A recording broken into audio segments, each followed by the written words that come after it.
Halo semuanya, Assalamualaikum warahmatullahi wabarakatuh teman-teman. Selamat datang kembali di channel Ardiansah Ramyarno. Bagaimana kabarnya Anda semua? Semoga dalam kondisi sehat selalu dimanapun Anda berada teman-teman. Pada video kali ini saya ingin bertanya begitu dan sedikit mengulas kenapa banyak orang yang takut membeli mobil Daihatsu Zebra ataupun Espas. Teman-teman tahu jawabannya? Apa alasannya? Bagi yang tahu bisa tulis juga di kolom komentar ya. Bagi teman-teman yang penasaran juga apa pendapat saya tentang hal tersebut, mengapa banyak orang takut memelihara mobil Daihatsu Zebra ataupun Espas, tonton video ini sampai akhir. Selamat menonton dan semoga tetap bermanfaat. Barangkali ada yang belum tahu, jadi mobil Daihatsu Zebra ataupun Espas ini pertama kali keluar, launching, muncul begitu di pasaran Indonesia pada tahun 1995, lebih ke Daihatsu Espas ya. Karena kalau Daihatsu Zebra itu sebenarnya mulai dari Hijet terlebih dahulu, Hijet Wet itu yang tahun berapa ya, 60-an barangkali, 70-an, 50-an. Setelah itu muncullah Daihatsu Zebra S88 yang 1000 cc, dan muncullah kembali S89 yang 1300 cc yang sudah pintu sliding ya, seperti halnya Espas ini, tapi bodinya agak sedikit mengotak seperti halnya bodi Suzuki Carry. Nah setelah itu barulah muncul Daihatsu Espas terlebih dahulu, bukan Zebra tapi Daihatsu Espas pada tahun 1995 dengan kapasitas mesin 1300 cc, sama persis dengan S89 ya.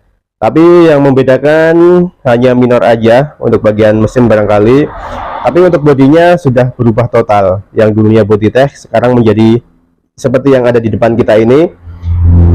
Dan di depan kita ini adalah mobil Daihatsu Espas tahun 1995, keluaran pertama 1300 cc, platina, masih karburasi. Begitu teman-teman. Setelah itu muncullah Supervan 1600 cc, muncullah yang ZSX 1500 cc sudah injeksi, ada yang 1300 cc injeksi begitu. Dan sampai tahun 2007 mobil ini berhenti diproduksi. Jadi terakhir mobil ini diproduksi tahun 2007 ya. Setelah itu penerusnya ada Daihatsu Grand Max dan Daihatsu Luxio. Jadi kita balik ke pertanyaan di awal video tadi, kenapa banyak orang takut memelihara mobil Daihatsu Zebra ataupun Espas. Yang pertama, lebih ke bagian delconya yang terletak di bawah. Itu isu yang beredar luas di masyarakat umum. Bahkan kami dulu waktu mau memutuskan untuk membeli mobil Daihatsu Espas ini harus apa ya, bisa dikatakan ya nyari-nyari informasi terlebih dahulu begitu teman-teman. Apakah benar delco Espas itu gampang sekali kemasukan air, gampang sekali mogok, dan apa solusinya? Nah itu lebih tepatnya. Jadi dulu tahun 2013 sebelum meminang mobil ini, kami memutuskan untuk mencari solusinya terlebih dahulu. Apa solusinya untuk masalah tersebut? Itu yang pertama delco, terus yang kedua gampang overheat. Nah kalau misal overheat radiator hubungannya itu tentu semua mobil pasti mengalami hal tersebut kalau tidak dirawat ya. Bahkan coolant pun kalau misal tidak dikuras, diganti gitu, juga ada kemungkinan bisa overheat, bisa merusak jaringan bisa merusak komponen dari pendinginan mobil. Itu tadi alasan utama kenapa orang takut membeli mobil ini. Yang pertama karena delconya terletak di bawah, dan banyak isu yang beredar luas katanya gampang overheat, gampang mogokan begitu kalau semisal nerjang genangan ataupun pas hujan gitu, dan radiatornya juga gampang sekali overheat. Itu dua alasan utama. Padahal kalau misal kita benar-benar mau merawat mobil ini dengan benar begitu, dua masalah itu gampang sekali diatasi. Itu menurut pengalaman saya, dan itu juga yang kami rasakan dulu waktu mau meminang mobil ini. Dua hal tersebut yang utama kenapa orang takut memelihara mobil ini. Itu masalah utamanya ada dua itu teman-teman. Dan ini penampakan mobil tahun 95. Ada beberapa modifikasi yang kami lakukan di bagian damper, grill, spion, dan itu ada lampu tambahan. Itu nggak ada lampunya sebenarnya, kosong, nggak ada lampunya teman-teman. Jadi cuma cuma variasi aja, nggak digunakan sama sekali ya. Dan ini ada antena Larsen untuk kebutuhan komunikasi waktu konvoy. Nah, ini masih berfungsi antenanya, HT-nya juga masih ada. Tapi sayang sekali karena sudah jarang ngumpul dengan teman komunitas, jadi sudah jarang digunakan. Itu tadi dua alasan utama yang saya ketahui. Bagi teman-teman yang lebih paham, lebih tahu apa penyebabnya banyak orang takut memelihara mobil ini, Anda juga bisa tulis di kolom komentar ya, seperti yang sudah saya utarakan di awal video tadi. Untuk radiator kita bahas solusinya. Jadi sebenarnya mobil ini tuh sama halnya dengan mobil pada umumnya. Radiatornya juga kalau tidak dirawat gampang overheat ya. Banyak mobil yang mengalami hal tersebut. Yang jelas semua tergantung cairannya ya. Cairan radiator yang kita gunakan, apakah itu air AC, apakah itu air RO atau sulingan, apakah kita menggunakan air mineral ataupun kita menggunakan air ledeng dan apakah kita menggunakan air coolant. Ya, jadi dari cairan air tersebut itu bisa berefek ke berbagai macam komponen yang ada pada sistem pendinginan. Salah satunya selang bypass T. Pastikan kalau misal Anda membeli mobil ini dan baru, teman-teman cek kondisi selang bypass T, terus korok radiatornya, gunakan air yang bagus begitu. Nah, kalau misal masih ada kendala overheat, teman-teman cek juga kondisi dari tutup radiator, kurang bagus barangkali. Selang-selangnya, selang-selang radiator ini yang gede-gede ini juga dicek. Pada saat digas dia kempas enggak, kalau kempas gitu berarti dia minta diganti dan bisa menyebabkan overheat. Nah, selain itu kalau misal masih timbul overheat, teman-teman juga wajib cek apakah ada kebocoran ataupun enggak, karena itu barangkali salah satu kendala kalau misalnya kita menggunakan air biasa, kita nggak tahu di mana letak kebocorannya. Tapi kalau kita semisal menggunakan coolant yang berwarna hijau ataupun merah, kita bakalan tahu tuh letak kebocorannya di mana, karena pasti ada bekasnya ya, bekas hijau-hijaunya ataupun merah-merahnya. Itu salah satu kelebihan coolant barangkali teman-teman yang harus ketahui. Dan ini saya menggunakan radiator coolant ya, saya sudah menggunakan coolant. Ini ada hijau-hijaunya. Ini enggak saya buka karena masih panas. Tadi habis selesai keluar saya, ini masih panas radiatornya, jadi nggak berani saya buka. Saya sudah menggunakan coolant sejak tahun lalu dan masalah overheat sudah terpecahkan teman-teman. Nah, kalau misalnya Anda masih menggunakan air biasa, sebaiknya kuras 3 bulan sekali ataupun 6 bulan sekali. Dengan catatan semua kondisi komponen sistem pendinginan itu dalam kondisi baik dan prima. Kita hanya kuras aja, selebihnya tinggal dipakai. Itu untuk masalah radiator. Terus kita sekarang ke masalah Delco. Delco letaknya ada di sini. Karena mobil Daihatsu Zebra ataupun Espace, Luxio, Grand Max itu ada di bawah ya. Mesinnya ada di kolong, bukan di depan. Nah, untuk Delco seperti ini, ada di bawah katanya. Kalau Suzuki Cherry agak di atas dekat manifold sini ataupun di tengah-tengah sini, Suzuki Carry biasanya, dan ini ada di bawah sini. Sebenarnya udah lumayan tinggi juga sih, karena zaman dulu itu barangkali belum sering banjir, jadi letaknya ada di bawah. Teman-teman perhatikan Delco saya, ini saya antisipasi, saya kasih silen hitam-hitam seperti ini ya. Silen tugasnya untuk apa? Menghalau menghalau. Jadi tugasnya agar air tidak masuk ke dalam Delco.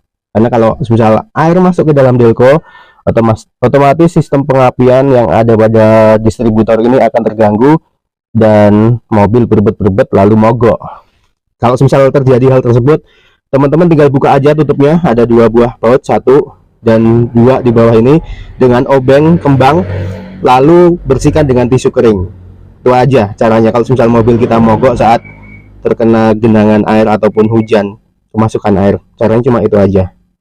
Jadi solusinya teman-teman, kasih silen, pastikan karet seal yang ada di antara Delco dan tutup Delco itu bagus kondisinya. Kasih silen ini ya, hitam-hitam ini, lalu ambil selang hawa ini juga selang hawa nih. Ini selang hawa pada tutup Delco dan ini pada Delco. Dikasih selang agar ada sirkulasi air yang keluar masuk pada Delco ini. Jadi Delco tidak berembun teman-teman. Masalahnya sepele juga, Delco kemasukan air, Dan solusinya juga sepele juga, kita tinggal tambahin silen. Bagi teman-teman yang belum tahu silennya seperti apa, ini contoh aja, ada banyak banget mereknya. Jadi ini silennya auto seal ya, auto sealer. Teman-teman tinggal apa ya, ngomong aja sama ke tukang spare partnya di toko spare part, tinggal ngomong aja, "Bang, beli silen," begitu, pasti udah paham. Ada yang mereknya seperti ini, ada juga yang auto seal itu yang warna hijau, itu juga ada teman-teman. Ini harganya 17 sampai 20-an ribu kurang lebih. Segini aja udah bisa dipakai berulang kali nih. Dan kalau misal dipakai kayak gini, itu Delco dilepas juga gampang. Nih. Nah, itu tadi untuk silennya teman-teman, seperti itu. Dan untuk kulennya saya gunakan kulen merek Preston ini ya, warnanya hijau. Ini contohnya Preston yang saya gunakan. Disclaimer terlebih dahulu, ini tidak ada endorsement, jadi saya beli dengan uang sendiri ya. Ini bagus tuh. Pada saat menggunakan Preston ini, kulen ini teman-teman tidak boleh ditambahkan dengan air. Ini ada keterangannya, do not add water. Jadi langsung aja dimasukin. Ada cara-caranya juga, kemarin saya sudah bahas ya. Jadi kedua masalah utama ini saya kemarin sudah bahas, baik itu di radiator ataupun di Delco-nya. Bagi teman-teman yang belum nonton videonya, tonton 2 video sebelum ini. Yang kemarin itu saya bahas tentang radiator terlebih dahulu, setelah itu Delco saya bahas tentang Delco. Nah, untuk cara menguras dan lain sebagainya, cari di video yang ada di channel ini, juga banyak banget tutorialnya yang saya buat. Nah, itu tadi 2 masalah utama yang membuat orang barangkali takut untuk memelihara mobil Daihatsu Zebra ataupun Espas.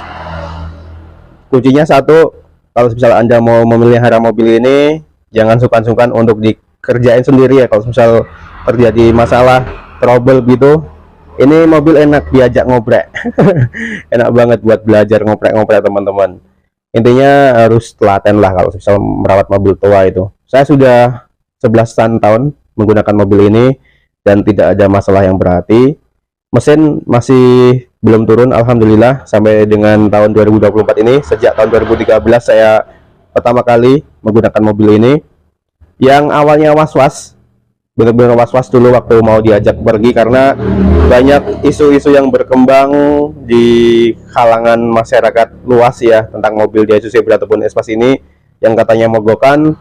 Tapi setelah saya rawat sendiri, ternyata aman-aman aja.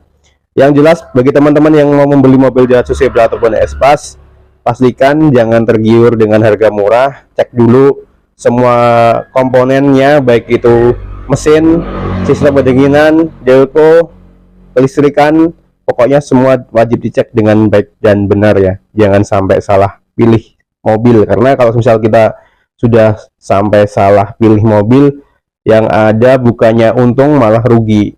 Tergiur dengan harga murah apalagi, yang jelas nanti pada saat merawat akan keluar biaya yang jauh lebih banyak biasanya, karena perawatan harus ganti komponen 1, 2, 3, pokoknya banyak uang yang dikeluarkan, malah lebih fatal kalau misal kita dapat mobil yang jauh lebih murah, biasanya seperti itu ya.